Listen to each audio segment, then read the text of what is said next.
യേശുവിൽ ഏറ്റവും പ്രിയപ്പെട്ടവരെ, നിങ്ങൾക്ക് സമാധാനം. എൻ്റെ ഈ ചാനൽ ആദ്യമായിട്ടാണ് കാണുന്നതെങ്കിൽ സബ്സ്ക്രൈബ് ചെയ്യാനും ഷെയർ ചെയ്യാനും നിങ്ങളുടെ അഭിപ്രായങ്ങൾ കമൻറ്റായി രേഖപ്പെടുത്താനും ഒരിക്കലും മറക്കരുത്. നിങ്ങളുടെ പ്രിയപ്പെട്ടവർക്ക് ഷെയർ ചെയ്യുക. അങ്ങനെ ആത്മീയമായിട്ടുള്ള മേഖലയിൽ ഒരു സുവിശേഷ വേല ചെയ്യാനായിട്ട് ദൈവം നിങ്ങളെ അനുഗ്രഹിക്കട്ടെ. Ave Maria. പ്രിയപ്പെട്ടവരെ, ഇന്ന് ഞാൻ നിങ്ങളോട് സംസാരിക്കാൻ ആഗ്രഹിക്കുന്ന വിഷയം വിശുദ്ധ കുർബാനയ്ക്ക് മുൻപ് ചെയ്യാൻ പാടില്ലാത്തതും വിശുദ്ധ ബലി അർപ്പിച്ചതിന് ശേഷം ചെയ്യാൻ പാടില്ലാത്തതുമായിട്ടുള്ള കുറച്ച് കാര്യങ്ങളാണ് ഞാൻ നിങ്ങളോട് സംസാരിക്കാനായിട്ട് ആഗ്രഹിക്കുന്നത്. വിശുദ്ധ കുർബാനയിൽ പങ്കെടുക്കുന്നത് ഒരു ക്രൈസ്തവനെ സംബന്ധിച്ചിടത്തോളം ഏറ്റവും പരിശുദ്ധ നിമിഷമാണ്. അതുകൊണ്ട് തന്നെ വിശുദ്ധ കുർബാനയ്ക്ക് മുൻപും വിശുദ്ധ ബലി കഴിഞ്ഞതിന് ശേഷവും ചെയ്യാൻ പാടില്ലാത്ത കാര്യങ്ങളെക്കുറിച്ച് അറിഞ്ഞിരിക്കുന്നത് വളരെ നല്ല കാര്യം തന്നെയാണ്. വിശുദ്ധ ബലിയിൽ പങ്കെടുക്കുന്നതിന് മുൻപ് ചെയ്യാൻ പാടില്ലാത്ത കുറച്ച് കാര്യങ്ങളെക്കുറിച്ച് ഞാൻ നിങ്ങളോട് സംസാരിക്കാൻ ആഗ്രഹിക്കുകയാണ്. ഒന്നാമതായിട്ട്, പാപാവസ്ഥയിൽ ബലിയിൽ പങ്കെടുക്കുക. ഗുരുതരമായ പാപങ്ങൾ ചെയ്തിട്ട് കുമ്പസാരം കൂടാതെ തന്നെ ബലിയിൽ പങ്കെടുക്കുന്നത് വലിയ മാരകമായ തെറ്റ് തന്നെയാണ്. അതുകൊണ്ട് തന്നെ ഹൃദയം ശുദ്ധിയാക്കിയതിന് ശേഷം മാത്രം, കുമ്പസാരം ചെയ്തതിന് ശേഷം മാത്രം ബലിയിൽ പങ്കെടുക്കാനായിട്ട് ശ്രദ്ധിക്കുക. രണ്ടാമതായിട്ട്, ഒരു തയ്യാറെടുപ്പ് പോലും ഇല്ലാതെ പള്ളിയിലേക്ക് പോകുന്നതാണ്. ബലിക്ക് മുൻപ് പ്രാർത്ഥനയോടെ മനസ്സ് വിശുദ്ധിയോടുകൂടി സന്നദ്ധമായിട്ട് സൂക്ഷിക്കേണ്ടത് അത്യാവശ്യമാണ്. അലസതയോടെയോ ലോകകാര്യങ്ങളിലോ മുഴുകിയതോ ആവാൻ പാടുള്ളതല്ല. മൂന്നാമത്തെ കാര്യം, പള്ളിയിലേക്ക് വൈകി എത്തുക. ബലി ആരംഭിച്ചതിന് ശേഷമാണ് എത്തിയതെങ്കിൽ ബലിയുടെ പൂർണ്ണതയെ അത് ഇല്ലാതാക്കുന്നു. കുറഞ്ഞത് വിശുദ്ധ കുർബാനയ്ക്ക് തൊട്ട് മുൻപ് 5-10 മിനിറ്റ് കുറഞ്ഞത് തൊട്ട് മുൻപ് ചെന്ന് വളരെ ശാന്തതയോടെ പ്രാർത്ഥനയിലായിരിക്കാനായി ശ്രദ്ധിക്കുക. നാലാമതായിട്ട്, മൊബൈൽ ഉപയോഗിക്കുക, മെസ്സേജ് ചെയ്യുക, കോൾ വിളിക്കുക. പള്ളിക്കുള്ളിൽ വിശുദ്ധ കുർബാന നടക്കുന്ന സമയത്ത് സംസാരിക്കുവാനോ മറ്റൊരാളോട് സംസാരിക്കുവാനോ ഫോട്ടോ എടുക്കുവാനോ പാടുള്ളതല്ല. വിശുദ്ധ കുർബാന സ്വീകരിക്കുന്നതിന് തൊട്ട് മുൻപ് ഭക്ഷണം ഒഴിവാക്കേണ്ടത് 1 മണിക്കൂർ ഭക്ഷണം ഒഴിവാക്കി വിശുദ്ധ കുർബാനയിൽ പങ്കെടുക്കാനായിട്ട് ശ്രദ്ധിക്കുക.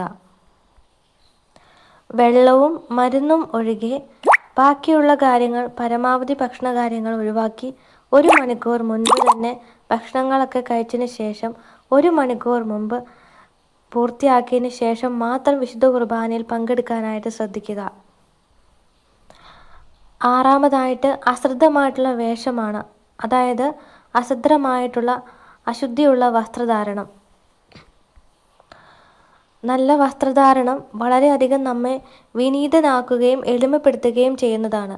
അതുകൊണ്ട് തന്നെ നമ്മൾ നിൽക്കുന്നത് കർത്താവിൻ്റെ തിരുസന്നിധിയിലാണെന്ന് പ്രത്യേകം ഓർക്കുക.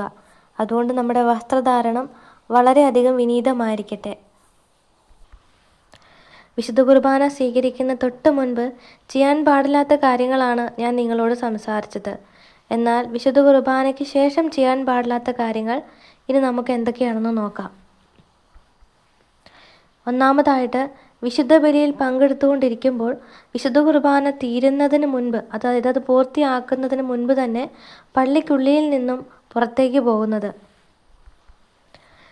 യേശുവിൻ്റെ സമാധാനം പൂർണ്ണമായി സ്വീകരിച്ച ശേഷം മാത്രമേ പള്ളിക്കുള്ളിൽ നിന്നും പുറത്തേക്ക് പോകാൻ പാടുള്ളതുള്ളൂ. രണ്ടാമതായിട്ട്, കർത്താവിൻ്റെ തിരുശരീരം സ്വീകരിച്ച ഉടൻ തന്നെ സംസാരിക്കുന്നതും വളരെയധികം മറ്റുള്ളവരെ ശ്രദ്ധിക്കുന്നതും നിർത്താനായിട്ട് ശ്രദ്ധിക്കുക. ആ നിമിഷം യേശു നമ്മുടെ ഉള്ളിൽ വസിക്കുന്നുവെന്നും അവൻ നമ്മുടെ കൂടെ ഉണ്ട് എന്നുള്ള പൂർണ്ണബോധ്യം നമുക്കുണ്ടായിരിക്കണം. അതുകൊണ്ട് കർത്താവിൻ്റെ ശരീരം സ്വീകരിച്ച ശേഷം പരമാവധി സംസാരങ്ങൾ ഒഴിവാക്കുകയും നിശബ്ദതയിലും പ്രാർത്ഥനയിലുമായിരിക്കാൻ ശ്രദ്ധിക്കുകയും ചെയ്യുക.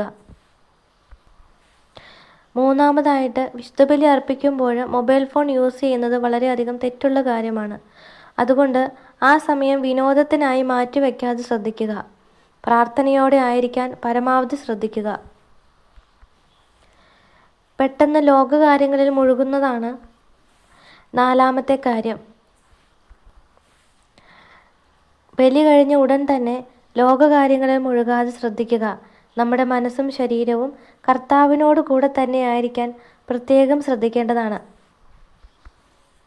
അല്പസമയം നിശബ്ദതയോടുകൂടി ദൈവസന്നിധിയിൽ ഇരുന്ന ശേഷം മാത്രം പള്ളിക്കുള്ളിൽ നിന്നും പുറത്തേക്ക് ഇറങ്ങാനായിട്ട് ശ്രദ്ധിക്കുക.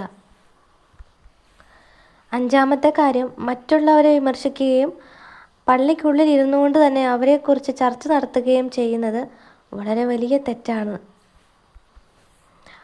അതുകൊണ്ട് വിശുദ്ധ കുർബാനയ്ക്ക് ശേഷം മറ്റുള്ളവരെ കുറ്റം പറയുന്നതും അവരെക്കുറിച്ച് ഗോസിപ്പ് പറയുന്നതോ കളിയാക്കുന്നതോ നിർത്തുക. സമാധാനവും കരുണയോടും സ്നേഹത്തോടും കൂടി പരസ്പരം സംസാരിക്കാനായിട്ട് ശ്രദ്ധിക്കുക. ഈശോയിൽ ഏറ്റവും സ്നേഹം നിറഞ്ഞവരെ, വിശുദ്ധ ബലിയിൽ പങ്കെടുത്തതിനു ശേഷം ദൈവത്തിന് നന്ദി പറഞ്ഞുകൊണ്ടും അല്പസമയം ദൈവസന്നിധിയിലായിരുന്നുകൊണ്ടും അന്ന് അച്ഛൻ വായിച്ച വചനങ്ങളെക്കുറിച്ച് ഓർത്തെടുത്തുകൊണ്ടും അന്ന് അവിടെ കേട്ട പാട്ടുകളിൽ ധ്യാനിച്ചുകൊണ്ടുമൊക്കെ നമുക്ക് വളരെ മനോഹരമായിട്ട് വിശുദ്ധ കുർബാന ഭംഗിയായി പൂർത്തീകരിക്കാനായിട്ട് സാധിക്കും. അതുകൊണ്ട് തന്നെ ഞാൻ ഈ പറഞ്ഞ കുറച്ച് കാര്യങ്ങളെങ്കിലും നിങ്ങളിൽ ഏറെ പേർക്കെങ്കിലും പ്രയോജനപ്പെടുമെന്ന് ഞാൻ വിശ്വസിക്കുകയാണ്. പ്രിയപ്പെട്ടവരെ, ദൈവം നിങ്ങളെ സമൃദ്ധമായിട്ട് അനുഗ്രഹിക്കട്ടെ. നമ്മുടെ ജീവിതത്തിൽ നമ്മൾ ചെയ്യുന്ന കുഞ്ഞു കുഞ്ഞു തെറ്റുകൾ, അത് ദൈവത്തിൻ്റെ കൃപ നമ്മളിൽ അസാധുവാകാനായിട്ട് സാധ്യതയുണ്ട്. അതുകൊണ്ട് തന്നെ വളരെ ശ്രദ്ധയോടുകൂടി, വളരെ സത്യസന്ധതയോടുകൂടി ചെയ്യാനായിട്ട് ശ്രദ്ധിക്കുക.